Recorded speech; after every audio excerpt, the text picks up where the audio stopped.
ಮೆಕ್ಕೆಜೋಳಕ್ಕೆ ಖರೀದಿ ಕೇಂದ್ರ ಆರಂಭಿಸಬೇಕು ಅಂತ ಹೇಳಿ ಆಗ್ರಹಿಸಿ ರೈತ ಸಂಘಟನೆಗಳು ನೀಡಿರೋ ಬಂದ್ಗೆ ಉತ್ತಮ ಪ್ರತಿಕ್ರಿಯೆ ವ್ಯಕ್ತವಾಗ್ತಾ ಇದೆ. ನಾವೀಗ ಗದಗ ಜಿಲ್ಲೆ ಲಕ್ಷ್ಮೇಶ್ವರ ಪಟ್ಟಣದಲ್ಲಿದ್ದೇವೆ. ಲಕ್ಷ್ಮೇಶ್ವರ ಪಟ್ಟಣದಲ್ಲೂ ಕೂಡ ಈಗಾಗಲೇ ರೈತ ಸಂಘಟನೆಗಳು ಏನು ಬಂದ್ ಕರೆ ನೀಡಿದೆ. ಬೆಳಗ್ಗಿನಿಂದಲೂ ಕೂಡ ಅಂಗಡಿ ಮುಗ್ಗಟ್ಟುಗಳು ಬಂದ್ ಆಗಿರ್ತಕ್ಕಂಥದ್ದು.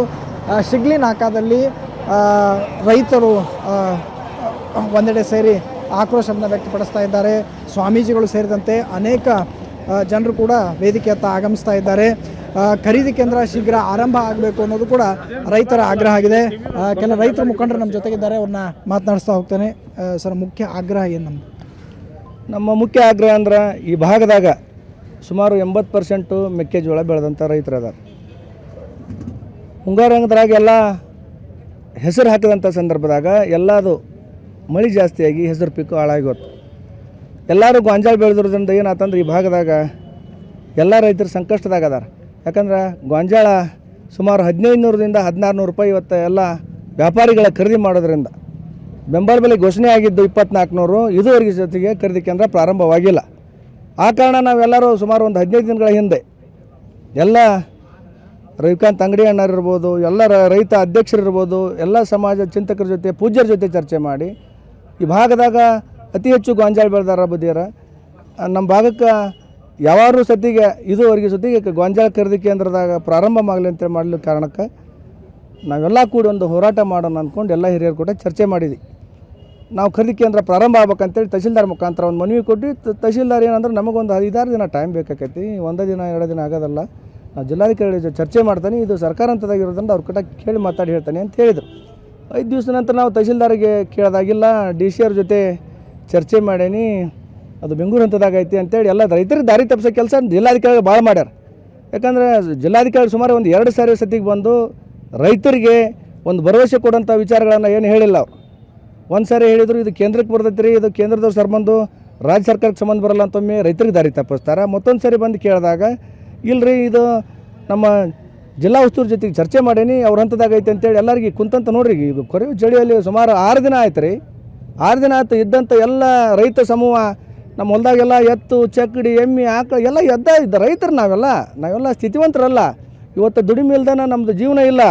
ಇವತ್ತೆಲ್ಲ ಈ ಹೋರಾಟ ಐತೆ ಅಂದ್ರೆ ನೋಡಿರಿ, ದನಕ್ಕೆ ನೀರು ಕುಡ್ಸೋಕೆ ನೀರಿಲ್ಲ, ಎಂಥ ಪರಿಸ್ಥಿತಿಯಾಗ ನಾವಿಲ್ಲ ಇದ್ರೆ ಏನು ರೀ. ನಮ್ಮ HK ಪಾಟೀಲ್ ಸಾಹೇಬರು ಇಲ್ಲೇ ಇದ್ದು ಹತ್ತಿರದವ್ರೆ ರೀ, ಎಲ್ಲ ಪೂಜ್ಯರೆಲ್ಲ 200 ಕಿಲೋಮೀಟ್ರಿಂದ ಬಂದು ಇದಕ್ಕೆ ರೈತರಿಗೆ ಬೆಂಬಲ ಕೊಟ್ರೆ HK ಪಾಟೀಲ್ ಸಾಹೇಬರು ಇಲ್ಲೇ ಇದ್ಕೊಂಡು ಬೆಂಗಳೂರಿಗೆ ಹೋಗ್ತಾರಂದ್ರೆ ನಾಚಿಕೆ ಆಗ್ಬೇಕು. HK ಪಾಟೀಲ್ ರೀ, ನಿನ್ನೆ ಬಂದು ಹೇಳ್ತೀರಿ ನೀವು, ಏನು ಹೇಳ್ತೀರಿ ನೀವು?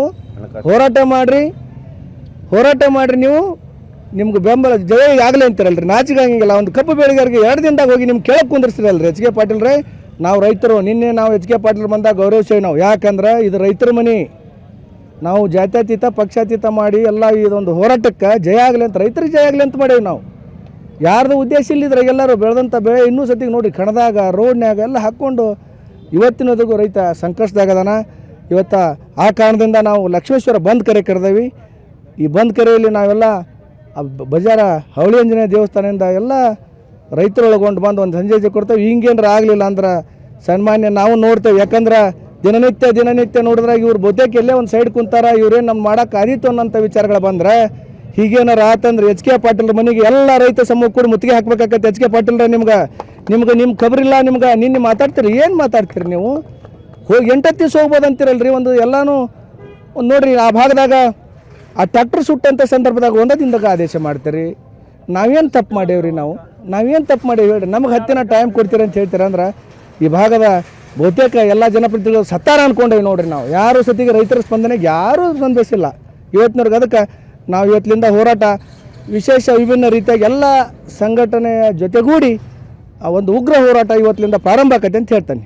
ಜೂನ್ ತಿಂಗಳದಾಗ ಬೆಂಬಲ ಬೆಲೆ ಘೋಷಣೆ ಮಾಡ್ತಾರೆ ಸರ್ಕಾರದವರು, ಆದರೆ ಈವರೆಗೂ ಖರೀದಿ ಕೇಂದ್ರ ಓಪನ್ ಆಗಿಲ್ಲ. ಯಾವ ನಿರ್ಲಕ್ಷ್ಯ ಇದು?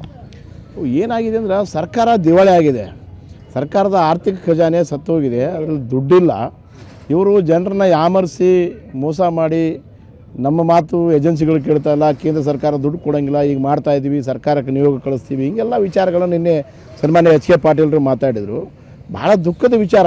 ಯಾಕಂತ ಹೇಳಿದ್ರೆ ಕರ್ನಾಟಕ ಸರ್ಕಾರಕ್ಕೆ ಗೊತ್ತಿದೆ ಅದೇ ಅಂತ ಕೃಷಿ ಮಂತ್ರಿ ಯಾರಂತ ಈ ಸರ್ಕಾರಕ್ಕೆ ಗೊತ್ತಿಲ್ಲ, ಜನರಿಗೂ ಗೊತ್ತಿಲ್ಲ.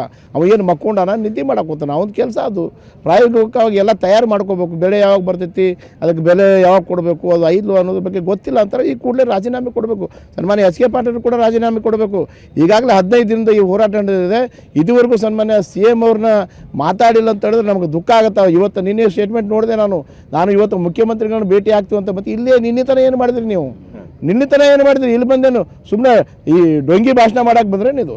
ಇದು ಭಾಳ ಈ ಜನರನ್ನ ಯಾಮರಿಸುವಂಥ ಕೆಲಸ ಮಾಡ್ತಾರೆ. ಕೇಂದ್ರ ಸರ್ಕಾರದವ್ರನ್ನ ಕೇಳಿದ್ರೆ ನಮ್ಮದು ಕ್ಲಿಯರ್ ಇದೆ. ನಾವು 2400 ರೂಪಾಯಿಗೆ ಬೆಂಬಲ ಘೋಷಣೆ ಮಾಡಿದ್ದೀವಿ. ನೀವು ನಾಳೆ ಖರೀದಿ ಮಾಡಿ ನೀವು ನಾಳೆ ನಮಗೆ ರೊಕ್ಕ ದುಡ್ಡು ಇದು ಸಬ್ಮಿಟ್ ರಿಪೋರ್ಟ್ ಸಬ್ಮಿಟ್ ಮಾಡಿದ್ರೆ ಅದು ಏನು ಡೆಪ್ರಿಸ್ ಅಮೌಂಟ್ ಐತೆ ನಾವು ಕೊಡ್ತೀವಿ.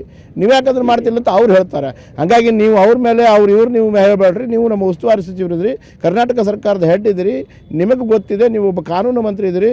ಯಾರನ್ನ ಯಾಕೆ ಕರಿಬಾರ್ದು ಕೇಳಬಾರ್ದು ಅದೆಲ್ಲ ನೀವು ಕೇಳಿ ಇಮಿಡಿಯೇಟ್ ಮಾಡಬೇಕು. ನಿನ್ನೇನು ಹೇಳ್ತಾರೆ ಅವ್ರ ಜೊತೆಗೆ ನಮ್ಮ ಏಜೆನ್ಸಿಗಳು ಮಾತು ಕೇಳ್ತಾ ಇಲ್ಲ, ಖರೀದಿ ಮಾಡ್ಲಿಕ್ಕೆ ಯಾರು ಮುಂದೆ ಬರ್ತಾ ಇಲ್ಲ ಅಂದ್ರೆ ಅವ್ರನ್ನೆಲ್ಲ ಲೈಸೆನ್ಸ್ ರದ್ದು ಮಾಡಿರಿ, ಎಲ್ಲ ಕಂಪ್ನಿಗಳನ್ನು ಬಂದ್ ಮಾಡಿರಿ, ಆಟೋಮೆಟಿಕ್ ಓಡಾಡ್ತಾರೆ. ಇಲ್ಲ ನೀವು ಬಿಡ್ರಿ, ಒಂದಿನ ಯಾವ್ದಾರು ರೈತರ ಮುಖ್ಯಮಂತ್ರಿ ಮಾಡಿರಿ, ಒಂದಿನ ಸಾಕು ನಮ್ಮ ಬೆಂಬಲ ಬೆಲೆ ಎಲ್ಲ ರೆಡಿ ಮಾಡ್ಕೊಂಡು ಬರ್ತಾರೆ. ನೀವು ನಾಳೆ ರಾಜೀನಾಮೆ ಕೊಡ್ರಿ, ನೋಡ್ರಿ ಬೇಕಾದ್ರೆ ಹೊರ್ತಾನೆ. 5-6 ದಿನ ಆಯ್ತು ಸ್ವಾಮಿಗಳೆಲ್ಲ ಬಂದರೂ ಉಪವಾಸ ಮಾಡಾಕತ್ತಾರೆ. ಹಿಂಗಿದ್ರು ಯಾಕೂ ಸರಿಯಾಗಿ ಸ್ಪಂದನೆ ಸಿಗ್ತಾ ಇಲ್ಲ ಅಂತಲೇ. ಈಗ ವಿಶೇಷವಾಗಿ ಯಾಕೆ ಸ್ಪಂದನೆ ಸಿಗ್ತಾ ಇಲ್ಲ ಅಂತಂದ್ರೆ ಈ ಉತ್ತರ ಕರ್ನಾಟಕ ಭಾಗಕ್ಕೆ ನಿರ್ಲಕ್ಷ್ಯ, ಸರ್ಕಾರದ ನಿರ್ಲಕ್ಷ್ಯ, ರಾಜಕಾರಣಿಗಳ ನಿರ್ಲಕ್ಷ್ಯ. ಅದೇ ದಕ್ಷಿಣ ಬೆಂಗಳೂರು ಮತ್ತು ಮಂಡ್ಯ ಭಾಗದಾಗಿಂತ ಹಿಂಗೇನಾದ್ರೆ 24 ಗಂಟೆ ಒಳಗೆ ಸ್ಪಂದನೆ ಮಾಡ್ತಿದ್ರು. ಈ ಭಾಗದೊಳಗೆ ರಾಜಕಾರಣಿಗಳಿಗೆ ದಮ್ ಅನ್ನೋದು ಯಾವುದೋ ಇಲ್ಲ. ಅವ್ರಿಗೆ ದಮ್ ಅನ್ನೋದು ಇತ್ತಂದ್ರೆ ಸರ್ಕಾರನ ಗಮನ ಸೆಳೆಯುವಂಥ ಕೆಲಸ ಮಾಡ್ತಿದ್ರು. ಆ ಕೆಪಾಸಿಟಿ ಯಾವುದೇ ರಾಜಕಾರಣಿಗಳು ನಮ್ಮ ಭಾಗದಲ್ಲಿ ಇಟ್ಕೊಳ್ಳದೆ ಇದ್ದಿದ್ದಕ್ಕೆ ನಮ್ಮ ರೈತರದ್ದು ಇಂಥ ದುಸ್ಥಿತಿಗೆ ನಾವು ಈಡಾಗಿದ್ವಿ. ಅದಕ್ಕೆ ದಯವಿಟ್ಟು ಮಾಧ್ಯಮದ ಮುಖಾಂತರ ಕೇಳಿಕೊಳ್ಳೋದು ಏನಂದ್ರೆ, ನಮಗೆ ರಾಜಕಾರಣಿಗಳು ಬೆಂಬಲ ಮಾಡದೇ ಇದ್ರೂ ಪರವಾಗಿಲ್ಲ, ನೀವು ಮಾಧ್ಯಮದವರವರ ಸರ್ಕಾರನ ಎಚ್ಚರಿಸಿಗೊಳಿಸುವಂಥ ಕೆಲಸ ಮಾಡ್ಬೇಕಂತೇಳಿ ತಮ್ಮಲ್ಲಿ ನಮ್ಮ ಎಲ್ಲ ರೈತ ಬಾಂಧವರ ಪರವಾಗಿ ಕಳಕಳಿ ವಿನಂತಿ ಮಾಡ್ಕೊತಾ ಇದ್ದೀವಿ. ಇದು ರೈತರ ಆಕ್ರೋಶದ ಮಾತು. ಅಂದರೆ ಕಳೆದ 5-6 ದಿನಗಳಿಂದ ನಿರಂತರ ಹೋರಾಟವನ್ನು ಮಾಡ್ತಾ ಬಂದಿದ್ದೇವೆ, ಆದರೆ ಸರಿಯಾದ ಸ್ಪಂದನೆ ಸಿಗ್ತಾ ಇಲ್ಲ. ಈಗಾದರೂ ಸ್ಪಂದನೆ ಸಿಗಬೇಕು, ಸೂಕ್ತ ಖರೀದಿ ಕೇಂದ್ರಗಳು ಓಪನ್ ಆಗಬೇಕು ಅನ್ನೋದು ಕೂಡ ರೈತರ ಆಗ್ರಹ ಆಗಿದೆ. ಗದಗಿನ ಕ್ಯಾಮ್ರಾ ಪರ್ಸನ್ ಲಿಂಗರಾಜ್ ಜೊತೆ ಗಿರೀಶ್ ಕುಮಾರ್, ಏಷ್ಯಾನೆಟ್ ಸುವರ್ಣ ನ್ಯೂಸ್.